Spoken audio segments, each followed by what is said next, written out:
So welcome to our share on Torah Anytime. So this Gewalt story that there was the Eden Borough Park, and he had this Goyish painter, this non-Jewish painter, and this painter comes into his house, and he's looking around, and he sees a picture on the wall, and he says, "You knew this rabbi?" It's a picture of Baba Veruv. So he said, "Yeah." So he said, "Was he your rabbi?" And the guy says, "No." She says, "Why wasn't he your rabbi?" And he says, "Because he wasn't my rabbi." She says, "Well, why wasn't he your rabbi?" He's looking at this Goyish painter like, "What do you want from my life? What do you want?" Anyway, to make a very long story short, he said that he's a painter, and he once came to paint by Baba Veruv. And before he started painting, Baba Veruv said, come sit down at my table." So he sits down at this table, and he said, "I know what he's going to say. He's going to say, I'm paying top dollar, make sure you do a perfect job." But instead he gave him breakfast. So he's sitting there with breakfast, and now he's going to start saying, and he says, "I want to tell you something." And he's like, so he got me breakfast in order. So he says, "Look, I want you to know that since the temple got destroyed, nothing in life is perfect. Not perfect. So even when you paint, we leave over a little section of the paint to show that life's not perfect. So I just want you to try to do your best." And this guy took out a picture in his wallet. He had a picture of Baba Veruv. And he said, "So why isn't he your rabbi?" He said, since then, this Baba Veruv sent me many names of people, and I was a painter, and many, many, many hundreds of people always told me, I'm paying top dollar. I want you to do a perfect job. But nobody ever gave me breakfast and told me, you don't have to do a perfect job. I just need you to try your best. Open up your hearts, my friends. Listen to a Mordecai Torah. Unbelievable Torah.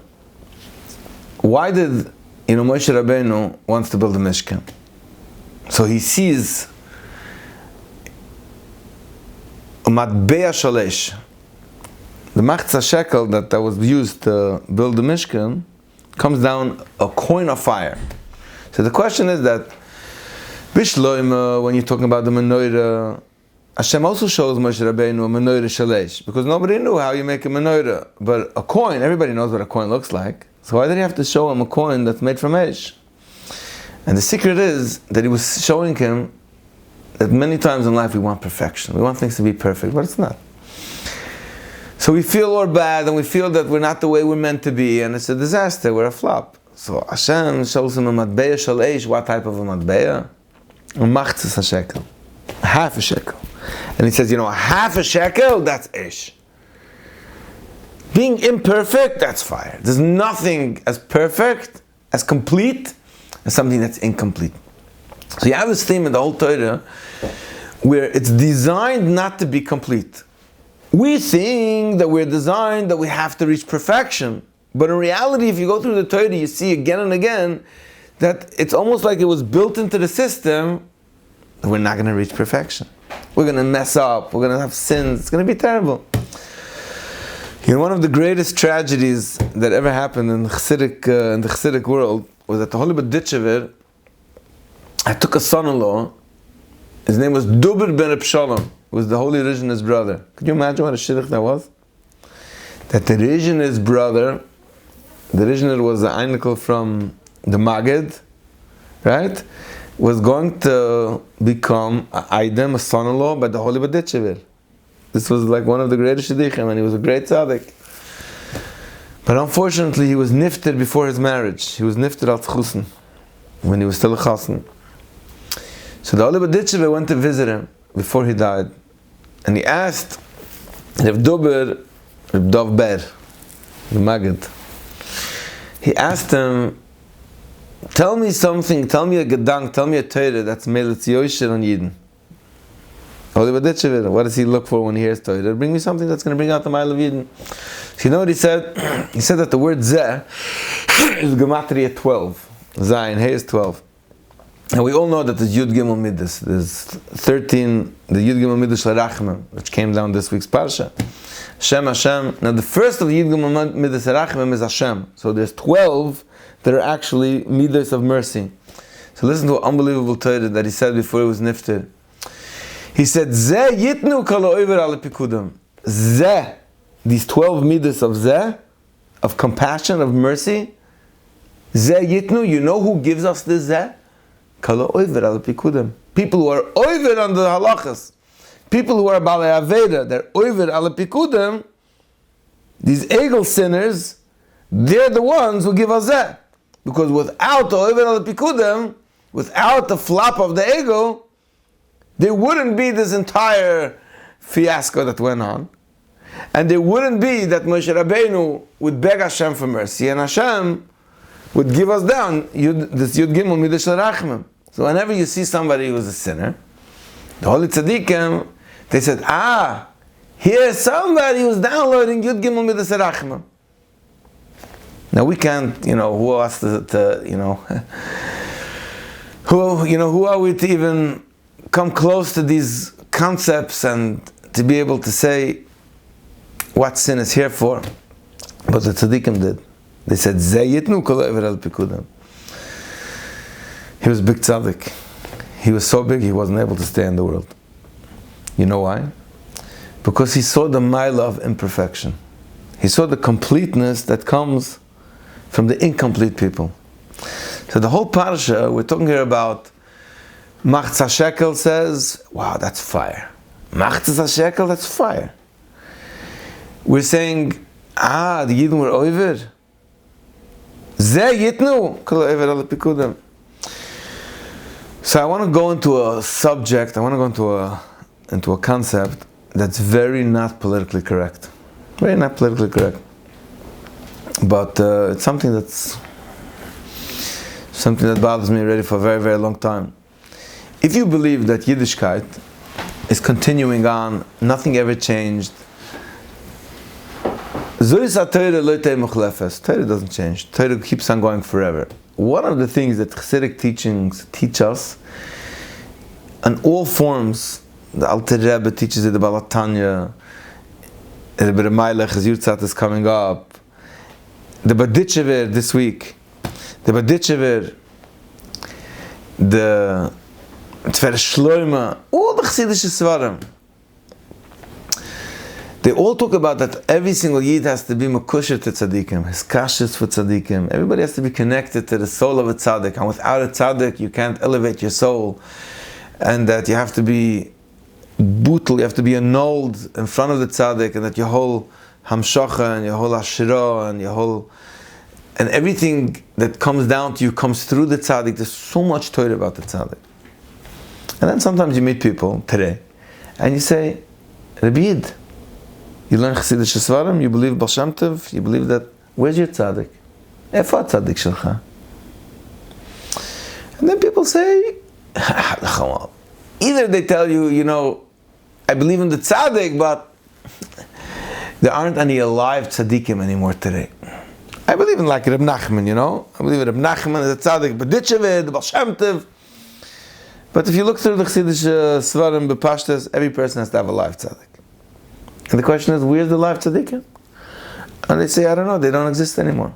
We don't have a Baditchever, we don't have a Rebbe Meilech, we don't even have, even you say today, we say we don't have a Satmar Ruv, we don't have a Lubavitcher Rebbe, we don't have a Bais Yisroel, we don't have it. So what should I do? There is no tzaddik.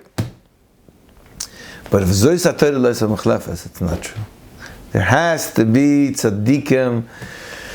It's pashtusa de Moshe b'chol dara v'dara. There's pashtus of Moshe in every single generation. Rav Shaslon b'chol dor v'dor. Every single generation has to have tzaddikim. When the Torah says uboisid bok and hadbek b'tamid ha'chachamim, it means that you have to be dovik and tamid ha'chachamim in today's generation. So where are the tzaddikim? What's going on? So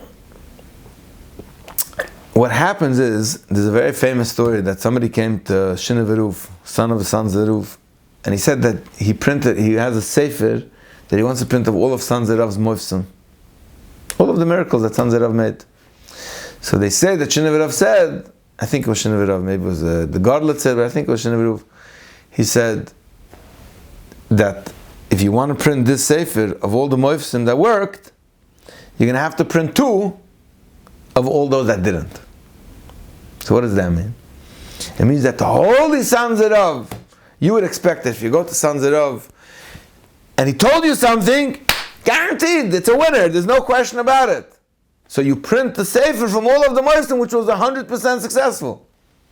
But you don't know that there was 2 volumes, or maybe 4, or maybe 6, of stories where he said things that were going to happen, and they didn't. And he was still San Zerov. Which means that what happens is, it's very painful, there's all these books that come out. Sipurei Tzaddikim, Svarim of Gedolim in our generation. And then suddenly, somehow, it gets like airbrushed. Like you take the tzaddik, or you take this good Jew, and then you airbrush out a lot of things that happened in his life, and a lot of things which weren't so, could be seen as deficiencies. I'm going to give you an example. Like when I was a kid growing up, All for the Boss was the biggest bestseller ever. It sold like 30,000 copies like 40 years ago. It was an amazing book about Choma Shane, about her father, Rebecca Yosef Herman.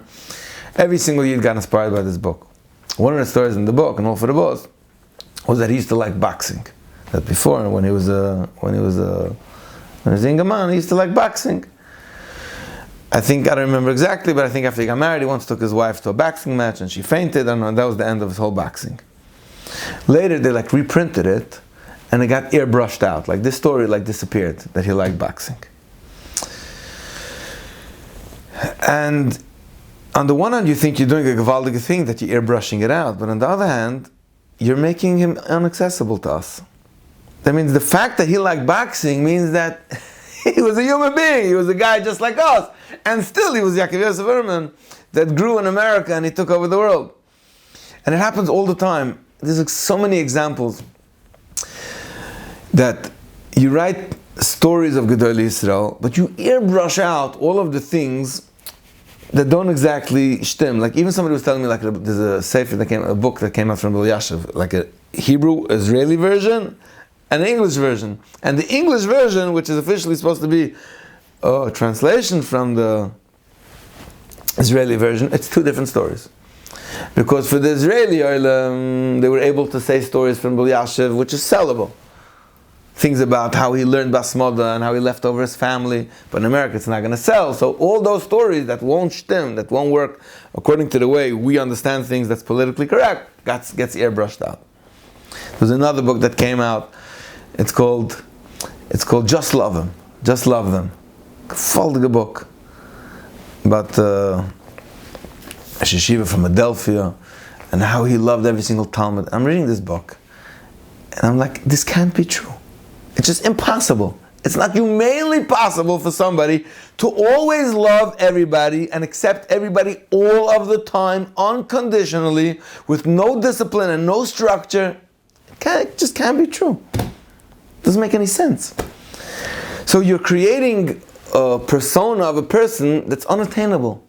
You can't copy it. You can't even strive to be it. Everybody knows the famous story from the famous letter from the Hutner about Sheva Yipul, Tzaddik V'Kom, how all the Tzaddikim struggled and all the good Yidden struggled in order to get to where, and then we airbrush it out.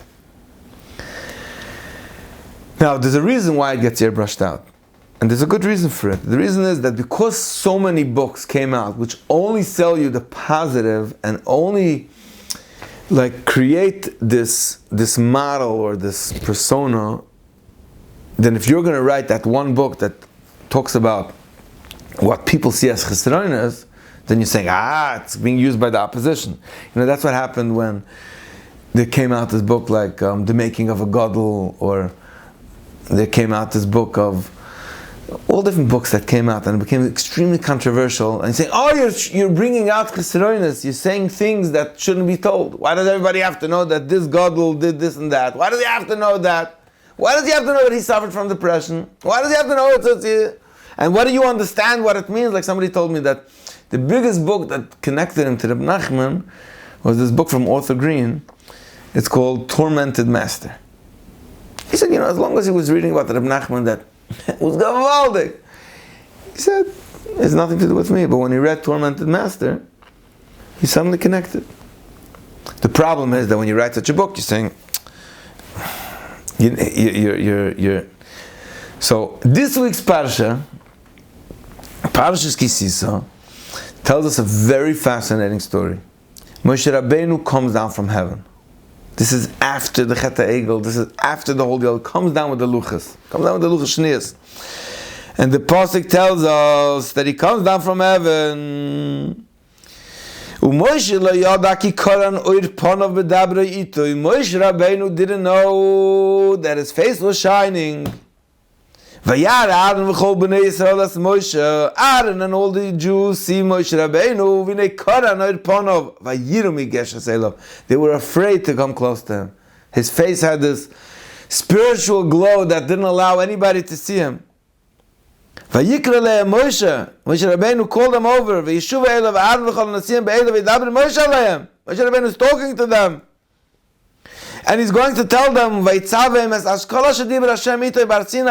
to tell them what Hashem told him to tell them. He stopped speaking. He finished speaking. He put on his face a mask. Fascinating psukim. Moshe Rabbeinu put on his face a mask. Now we don't know what type of a mask was it. What type of mask? Was it like a cloth with 2 holes in it? Was it like one of these QAnon masks? Was it a Trump mask? What was the mask that he put on? So when Moshe Rabbeinu came to speak before Hashem, he took off the mask. And when he came to the people, he put on the mask. And then Moshe Rabbeinu put back his mask. So there's this psukim where Moshe Rabbeinu was putting on a mask and off a mask. What's this mask? You know what the secret here is? That the tzaddik always has a mask. The tzaddik, Moshe Rabbeinu is the tzaddik, he goes up to heaven. There's miscommunication. That's how this egel happens. The egel doesn't happen on its own. It comes because Moshe Rabbeinu goes up to heaven. They thought he's coming down the 40th day. He really meant he's coming down the 41st day. And that 40th day, that's when all the problems happen. It's a problem. Moshe Rabbeinu is the kvat peh. The Torah says that Moshe Rabbeinu is the av kol neviim. Peh adaber. Moshe Rabbeinu b'chol beisi ne'emani. Moshe Rabbeinu is faithful in all of my house. He can be anywhere in Hashem's home. He's a kvat peh. Moshe Rabbeinu, Hashem couldn't create another man. He couldn't create a leader that didn't have a speech impediment, didn't have this ability to communicate effectively. You know what the answer is? That the tzaddik always has a masva. The tzaddik must have a mask. You know what that mask is? Deficiencies. Things that he does which allow people to think that he's not a tzaddik, or that the tzaddik is a plain guy. It's like the story of the Baal Shem Tov that we said many, many times, that the Holy Baal Shem Tov, so goes the tale, always when he said Torah, had a half a bottle of whiskey on his table. And when the Baal Shem Tov's face would turn red, and then he would be in a trance, he would be in the other world. The Talmidim said that the Baal Shem Tov's face is red because he's up in heaven. And the Loitzitzim, the scoffers, they said, you know why his face is red? Don't you see that there's a half a bottle of yash? Don't you see there's a half a bottle of whiskey? He's shikar. And the question is, why did he have to do that? And the answer is because that's what the tzaddik needs to do. The tzaddik will always have certain parts of himself which will create a decoy that whoever doesn't want to connect and doesn't want to believe will have good reason not to. That's the way it is today, and that's the way it was, and that's the way it was way back, and it will always be that way. Because there always has to be bechira, there has to be free choice. And if Hashem says that you have to connect to the tzaddik, and every person has to have a tzaddik, there has to be good reason to create a decoy that you should find thousands of reasons why not to find the tzaddik and say there isn't one. So you lose the power of the tzaddik. When people go to Uman today, and they say there's 100,000 people come to Uman, let's say a year, new hits, new fingerprints come to Uman. How many people did Reb Nachman have b'chayav? 50? How many people did he have? 50 people? Maybe. Baal Shem Tov had 60 Talmidim. You know why? because you don't know all of the reasons that all the people around Reb Nachman had not to connect him. And if you think that if you would be around Reb Nachman today, that you would be different, why can't you find a tzaddik today? Because you have reasons. You have reasons that he's not a tzaddik. You have certain deficiencies. You're saying, I don't know, he's still depressed. He gets angry. He doesn't speak my language. He doesn't understand. People in his generation had the same time as then too. You're not any different. There's a masva. The egel comes because there's a masva. The egel is people searching for a perfect Rebbe. The egel azov is that Moshe Rabbeinu goes up to heaven, there's a miscommunication, and the people down here say, I don't know, this doesn't work for me. I need a Rebbe, or egel azov. I need a perfect egel. I need a perfect Rebbe, a perfect leader. I'm going to create a leader that's going to be my vision of Reb Shai, but Reb Moshe, that's going to be mashpia, all different types of ashpuas, whatever I need, the way I need it today. That's going to be my tzaddik. But you know, when Reb Shai but Reb Moshe lived, it wasn't that way. I was talking to people like the Rimnitzer, the only Rimnitzer, the greatest tzaddik in our lifetime, who lived here in Monsey. How many people hung out by the Rimnitzer? Very few. Very few people. They came for brachas, people came, people went. It wasn't like today. But this only happened after he went up to heaven, because now it can be airbrushed. All of the strange behaviors and all of the weird things that went on can be airbrushed out. Now you can create a new vision of a tzaddik that was a perfect tzaddik, and that, wow. And then you think to yourself, wow, I wish I would have had that in Mitzvah B'chai. I wish I would have had. I would have had a tzaddik. That's not true. Because when the Rimnitzer was here, nobody hung out around them. Very few people. And today they are the same tzaddikim today. And there's never an excuse. Every single yid is mechuyev, has an obligation to search for a tzaddik. And as long as this is a tzaddik, means he's a person who's not here for money, he's not here for covet. He's here, like the Holy Baal Shem Tov says, he's here for you. He's here for Klal Yisrael.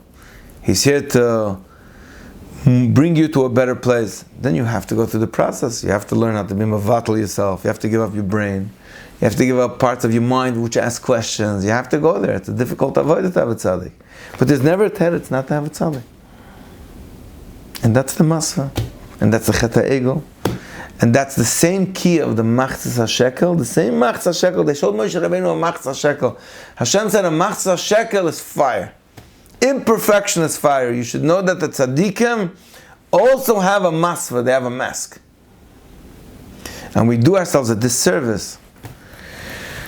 And I understand why it's that way. It's like we said before. The reason why all these people are publishing books airbrush it out, because they're afraid that it's going to be used like by an opposition to tear down.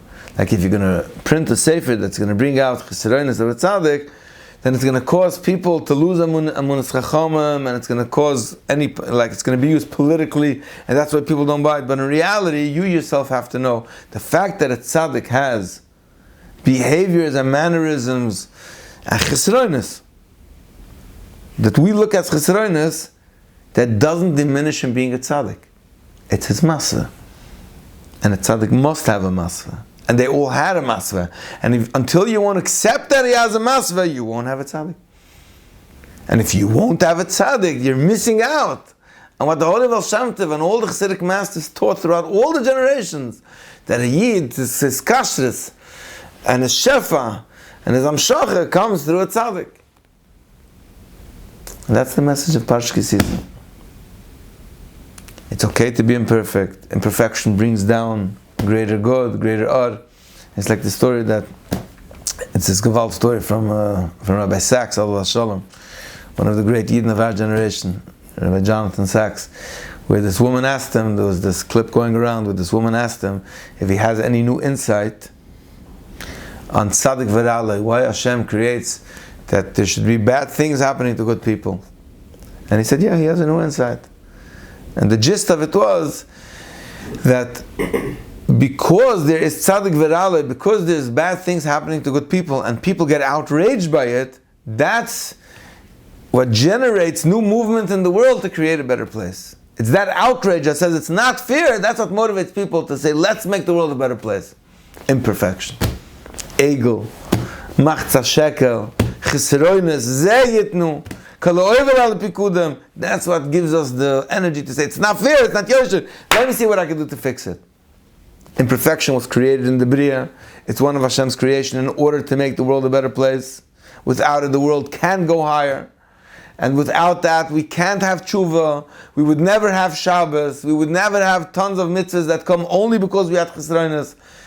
Just remember that the tzaddik is also part of that paradigm. He also has machzah shekel, and he also has a masva, and that's the only way how we can relate to him in a way that's relatable to us. And if we accept it, and we realize this truth that the tzaddik has a masva, you'll find the tzaddik in this generation today.